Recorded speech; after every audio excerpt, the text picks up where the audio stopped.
25 დეკემბერს ახალი სტილით კი 7 იანვარს მართლმადიდებელი ეკლესია ქრისტესშობის დღესასწაულს აღნიშნავს. ეს უმნიშვნელოვანესი ქრისტიანული დღესასწაული წმინდა ეკლესიამ პირველსავე საუკუნეში დააწესა.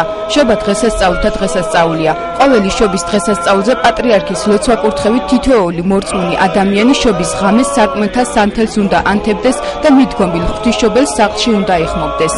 იესო ქრისტე დაიბადა, სამყაროს შემოქმედი დაიბადა და ჩვენთვის, ჩვენ სასიხარო, ჩვენ სანუგეშო, ჩვენ გამოსახსნად დაიბადა და ამიტომ ეს არის ყველასათვის ძალიან დიდი დღესასწაული.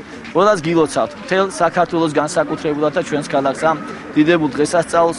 ლოცავ ყველას, ვინც ღებულობს მონაწილეობას ამ ალილოს მსვლელობაში.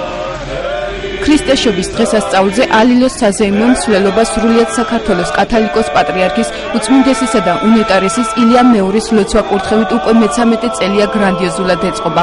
ალილო ქართული საწესო სიმღერაა. იგი შობის წინა ღამეს სრულდებოდა. შეიკრიბებოდა რამდენიმე კაცი, ჩამოუვლიდა ყოველ ოჯახს და სიმღერით დღესასწაულს მიულოცავდა. მასპინძელი მომხერლებს სანოვაგით ასაჩუქრებდა.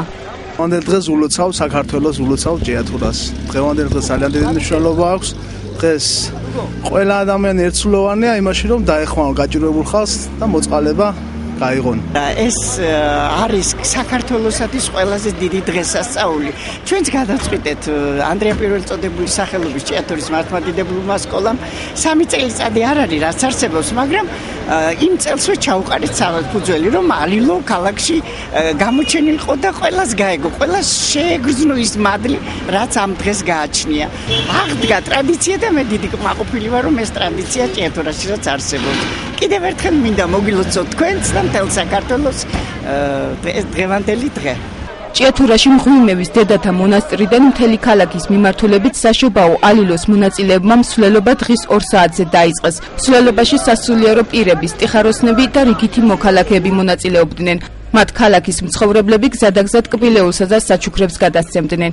ძღვენი აგვეღო მოხუცთა თავშეფარისთვის და იმ ბავშვებისათვის, რომლებსაც აკლია ზრუნვა და გადაგვეცა დიდი საჩუქრები მოვამზადეთ მათთვის და ჩვენ აუცილებლად გავახარებთ მათ გულებს. და ჩვენ ეს იმიტომ გადავწყვიტეთ, რომ პირველ რიგში ამით დიდ სიკეთესაც ვაკეთებთ და მათ გულებსაც გავახარებთ. ალილოს მსვლელობაში ჭიათურის მუნიციპალიტეტის გამგებელიც იღებდა მონაწილეობას.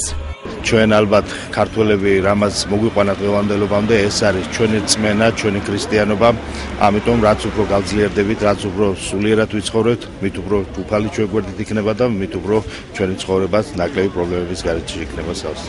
იესო ქრისტეს ძალა და მადლი შეეწიოს ჩვენ ქვეყანას და უფლის ფარველობით სულ მალე გვენახოს ჩვენი ქვეყანა ფეხზე დამდგარი, გაერთიანებული, გაძლიერებული და ისეთი ქვეყანა, რომელიც თითოეულ ქართველს და თითოეულ ჩვენ გსურს. მამა გიორგი ალილოს მსვლელობისას უფასო სასადილოს ბენეფიციარებსაც ესტუმრა და მათ შობა მიულოცა. დღეს კარგი შობა გაგვიცენდა, მამაო დაგვაფაცა, მობრძანდა, თბილი და კარგი სიტყვა გვითხრა. ჩვენც ასევე ყველას თქვენთაგან გილოცავთ ახალწელსა. მე მინდა რომ ყველა ერთად ვიყოთ კბილად, მხიარულად და ერთი მეორე ყოველთვის მოვიგონოთ და ყოველთვის იყოთ მეგობრულად ამხანად. საშობაო ალილო საქველმოქმედო ხასიათს ატარებს. ალილოს მსვლელობისას შეგუებულ ნუგბარსა და საჩუქრებს, სოციალურად დაუცველ ოჯახებს, ზრუნველობა მოკლებულ ბავშვებს და მარტოხელო მოხუცებს გადასცემენ.